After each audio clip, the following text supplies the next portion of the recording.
लोगों को बेवकूफ़ समझा हुआ। और बेवकूफ़ क्यों भी नहीं समझे, क्योंकि एजुकेशन ही काट डाली हुई है। और सीएम धामी जब मेयर के चुनाव हुए थे यहीं पे तो घूम रहे थे, वो वोट मांग रहे थे यहाँ पे मेयर शंभू पासवान जी के लिए। और आज जब लोगों को यहाँ उनकी ज़रूरत है, उनको कहना चाहिए कि भाई यहाँ आपको आपकी ज़मीन कोई हटा नहीं सकता, आपको हम ही बचाएंगे, तो वो आज भटक भी नहीं रहे यहाँ पे।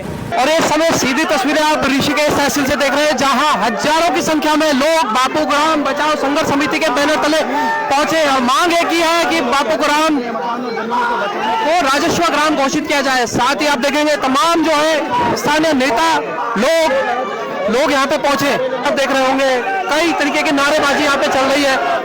और एक यहाँ पे बैनर देखेंगे स्वर्गीय मीरा बहन को यहाँ पे दिखाया गया है और कहा गया है कि स्वर्गीय मीरा बहन ने बापू ग्राम बसाया। और एक कहा गया और मोदी जी आपने क्वेश्चन मार्क छोड़ा गया है।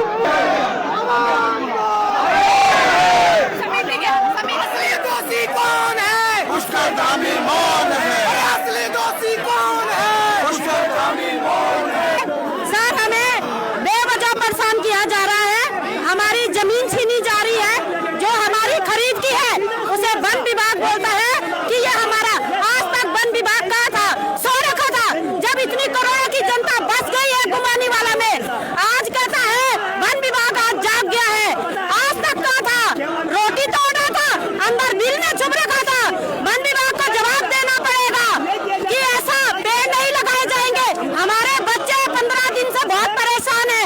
वोट मांगने के लिए नेता आते हैं हाथ जोड़ के, आज हमारे पैरों में छाले पड़े हैं, आज कोई नहीं है। आज कहाँ है वो सरकार? ये बड़े बड़े जो सरकार है ना, इसी की मिली साजिशी भक्ति है। ये सब वही लोग हैं, नहीं तो छोटे छोटों का बस का कुछ नहीं है। इन लोगों ने मिल करके हमारे देश को भ्रष्टाचार कर रखा है, पैरों में छाले पड़ गए हैं और ये सरकार सो रखी है। कहाँ है पुष्कर धामी जी, जवाब दो, आज आपको जवाब देना पड़ेगा। आप कहते हैं कि हम हैं आपके साथ, हमारे पैरों में छाले पड़ गए हैं, हम चल चल के आ रहे हैं गुमानी वाला से तहसील तक। कहाँ है धामी सरकार? जवाब दो। क्या है महिलाओं की, क्या सशक्तिकरण क्या है महिलाओं पे? देखो महिला आज रोड पे है, आपकी माता बहना।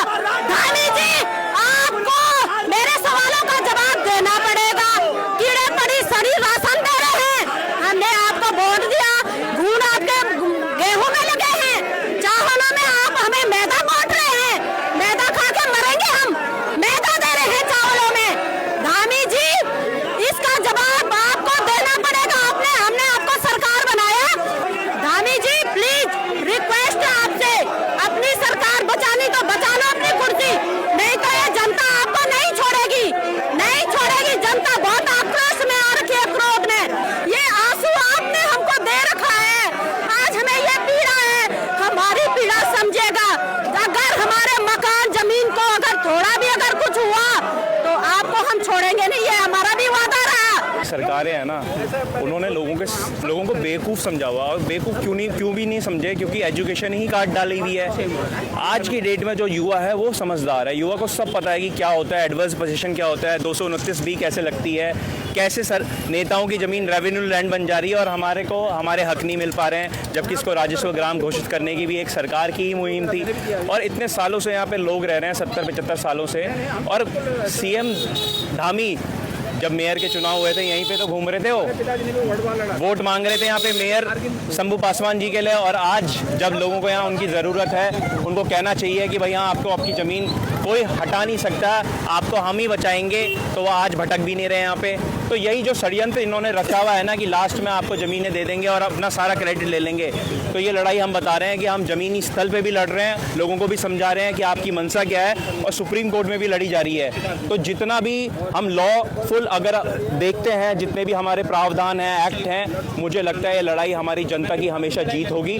और इतनी आवाम को आप भगा नहीं सकते, उनके मकान आप तोड़ नहीं सकते, उनकी ज़मीनें आप ले नहीं सकते। लोगों ने अपनी खून पसीने की मेहनत की कमाई उन ज़मीनों पे लगा रखी है, उन्होंने अपना भविष्य सुधारने के लिए ये ज़मीनों पे पैसा लगा रखा है। और कहीं ना कहीं ऋषिकेश की जो इकोनॉमी जो बिल्ड हुई है वो बापू ग्राम, मीरा नगर, गीता नगर, गुमानी वाला, इन्हीं के यहाँ के ही लोगों की वजह से हुई है कि यहाँ पे आज की डेट में ज़मीनों के रेट हैं, यहाँ पे बड़ी बड़ी कंपनीज आने के लिए तैयार हैं, यहाँ पे ठेकेदारी चल रही है, यहाँ पे टूरिज्म को इतना प्रमोशन मिल रहा है, वरना क्या था यहाँ पे।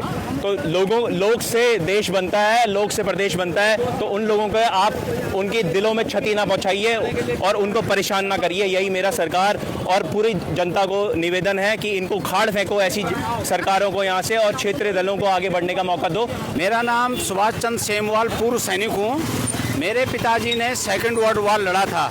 माननीय मुख्यमंत्री जी ने 5 अक्टूबर 2025 को लैंसडाउन शहीद स्थल से घोषणा की थी कि सेकंड वर्ल्ड वॉर का जो अनुदान है, जिसको हम पहले जिनको किसी अन्य सोर्स से पेंशन मिलती थी उनको नहीं मिलता था, परंतु अब हम ये सम्मान सबको देंगे।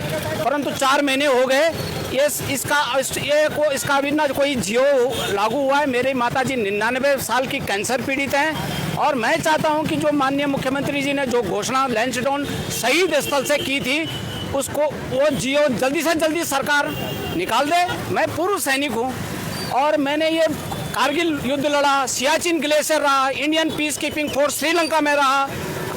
अगर जब हमने ये ज़मीन ली थी, खरीदी थी, उसी समय गवर्नमेंट अगर इसमें हमको सुविधा नहीं देती तो हम यहाँ ये पैसा नहीं बर्बाद करते। हमारे खून पैसा का कमाई है।